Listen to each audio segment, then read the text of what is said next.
My fiance's father said, "Sign this contract for her student loans or the wedding's off." I said, "I understand." Then I took the ring back and bought a house instead.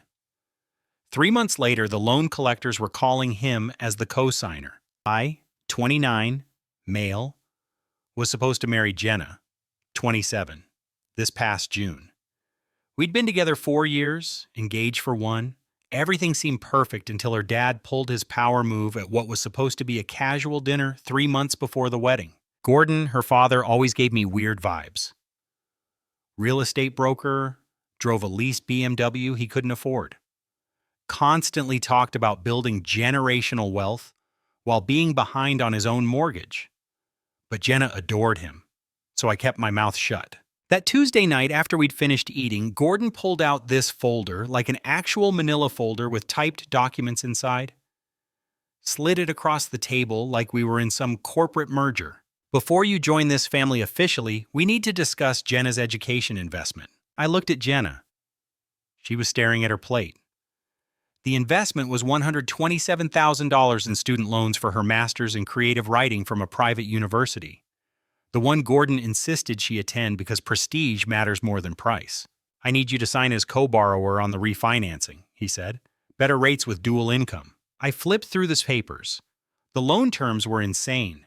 Variable rate, starting at 8.9%, 20-year term. "Gordon, this would make me equally responsible for supporting your wife's dreams." "Yes." He leaned back, this smug look on his face.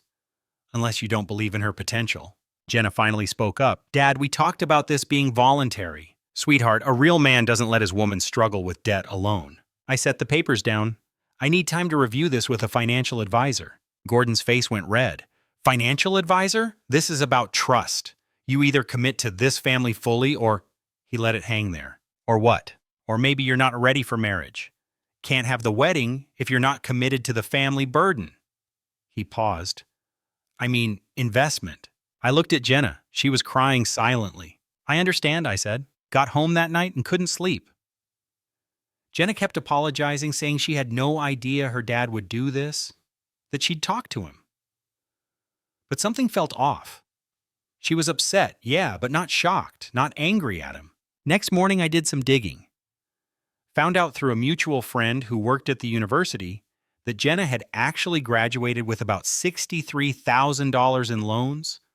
The rest, Gordon had taken out Parent Plus loans and spent them on expenses, his BMW lease, a vacation to Cabo, new golf clubs.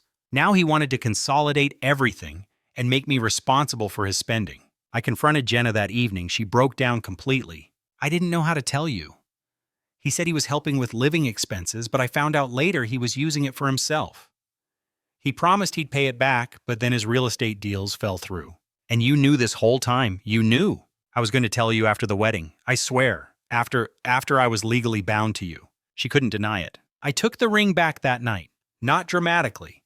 Just asked for it while she was sobbing on the couch. She handed it over without argument. Update 1. The aftermath was intense. Gordon called me 43 times the first day. Left voicemails ranging from "let's discuss this like men" to "you're destroying my daughter" to "I'll sue you for emotional damages." My favorite was, "That ring was a promise. You can't just take it back." Actually, I could. I checked. Conditional gift laws in my state are clear. Jenna moved back in with her parents. Started posting vague quotes on Instagram about knowing your worth and real men stepping up. Her mom, Diane, commented on every single one with prayer hands emojis. But here's where it gets interesting. Remember I mentioned saving for the wedding? We had a budget of $35,000. I'd saved $26,000 of it. Jenna was supposed to contribute the rest, but kept having unexpected expenses. That money was sitting in my savings account untouched. Gordon knew about it. He'd made comments about how wise I was to save so aggressively. 5 days after the breakup, he called from a different number. I answered. "Listen, I may have been harsh. Let's compromise. You take on half the loans, we still have the wedding. I'll even knock $5,000 off the wedding contribution from our side." "Your contribution was only $9,000 to begin with." "Exactly. So now it's $4,000. That's reasonable." I laughed. Actually laughed. "Gordon, there's no wedding? You don't understand what you're doing. Jenna's destroyed. Her anxiety medication costs alone. Not my problem anymore. What about the deposits, the venue, the catering? I'm handling it. He paused. You're going to lose thousands walking away from those deposits. Actually, I'm not. See, I'd been smart about one thing. Every contract for the wedding was in my name only. Jenna had insisted on it because planning stresses me out. You're so much better at this stuff.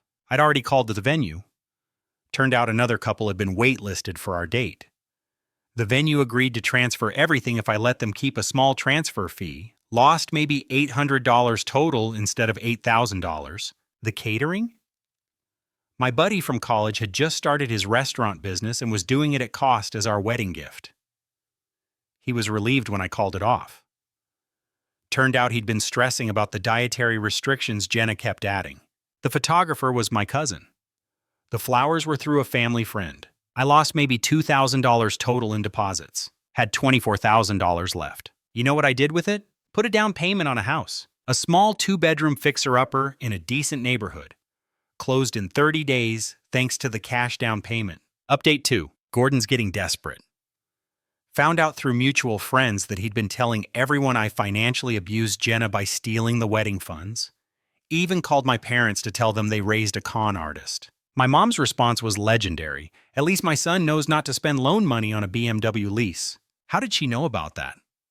Because I forwarded her the receipts I'd found. Gordon's Facebook was wide open, posting pictures from Cabo with timestamps matching the loan disbursement dates. Idiot even tagged the resort. But the real comedy started when Jenna began dating again. 2 weeks after we split, she was on dating apps. Her profile said she was looking for a mature man who understands financial partnership in relationships. She matched with Trevor, investment banker, drove a Tesla, seemed perfect. They dated for 3 weeks before he Googled her and found her father's public Facebook rants about me not taking on her debt. Trevor asked her about it on their 4th date. According to my friend who witnessed this at a restaurant, Jenna tried to explain it as my ex was financially controlling. Trevor, who apparently wasn't an idiot, asked, "So your dad wanted him to co-sign your student loans?" "Well, yes, but how much?" "That's not how much. $127,000? Trevor excused himself to go to the bathroom and never came back. Left her with a $200 dinner check. Gordon called me the next day screaming that I'd ruined Jenna's reputation. "How?" I asked. "By not signing loan documents. By making us look like gold diggers. If the shoe fits." He hung up. Meanwhile, I'm fixing up my house. Spent weekends pulling up old carpet, painting walls, updating fixtures. Posted a few progress pics on Instagram. Nothing dramatic, just new project homeowner. Jenna saw them. Sent me a long text about how I was rubbing her face in it.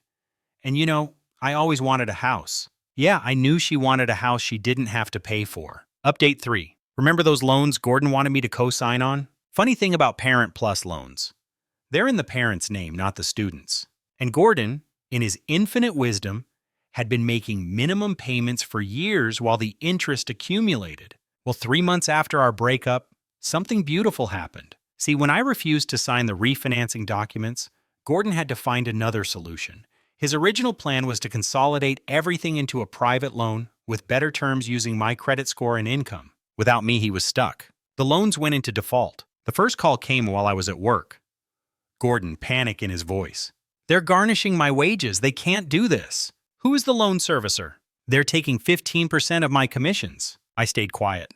"This is your fault if you just signed." "Gordon, those are your loans. Parent Plus loans. Your name, your responsibility." "But they were for Jenna." "No, $63,000 was for Jenna. The rest was for your BMW and vacations." Silence. "How did you—" "Doesn't matter. What matters is that you tried to con me into paying for your midlife crisis. How's that working out?" He started threatening legal action again.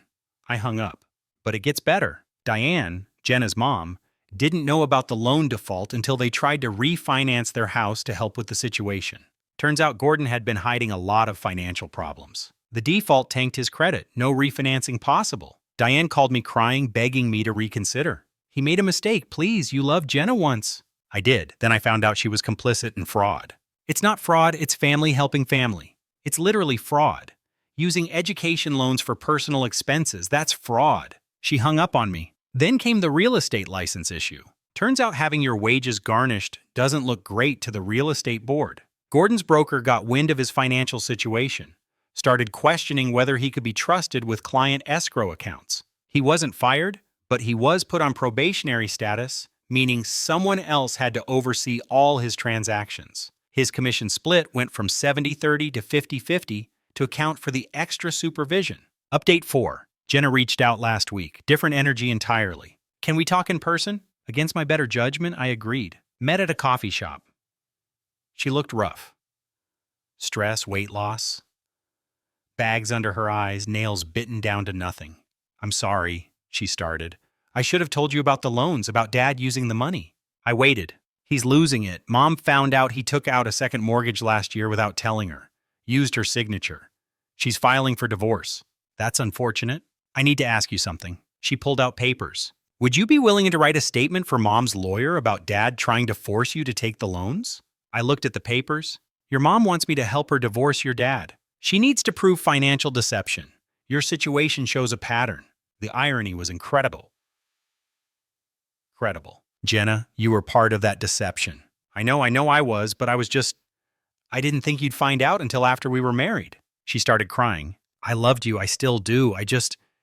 Dad always said this was how families worked, that you share burdens. No, Jenna, he taught you to pass burdens on to others. I took the papers. I'll think about it. Got home and actually laughed. They wanted me to help clean up the mess they created. But here's the thing. I actually did write the statement. Not for Jenna or Diane, but because Gordon needed consequences. Detailed everything.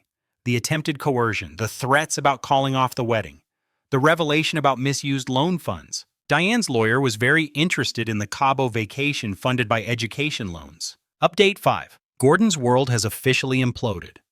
The divorce proceedings revealed even more financial crimes.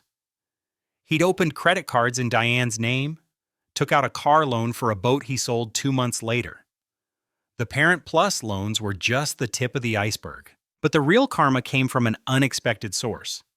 The IRS. See, when you use student loan money for non-education expenses, that's not just fraud.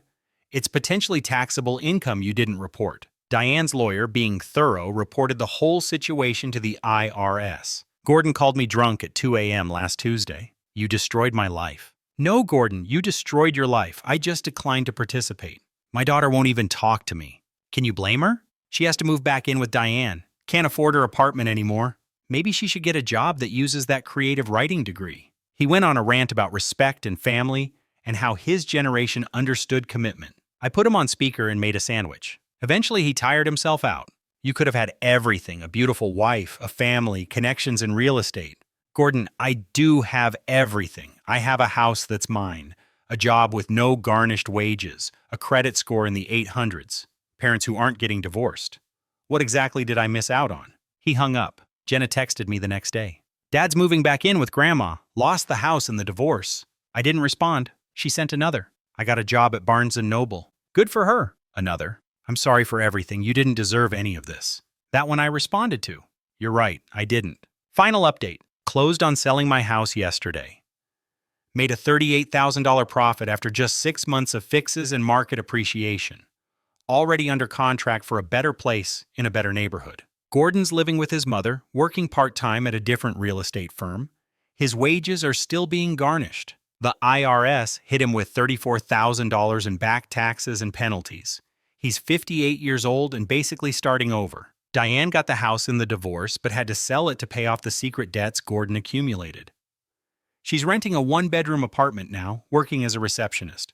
Jenna's still at Barnes & Noble, dating some guy named Keith, who apparently also has massive student loans.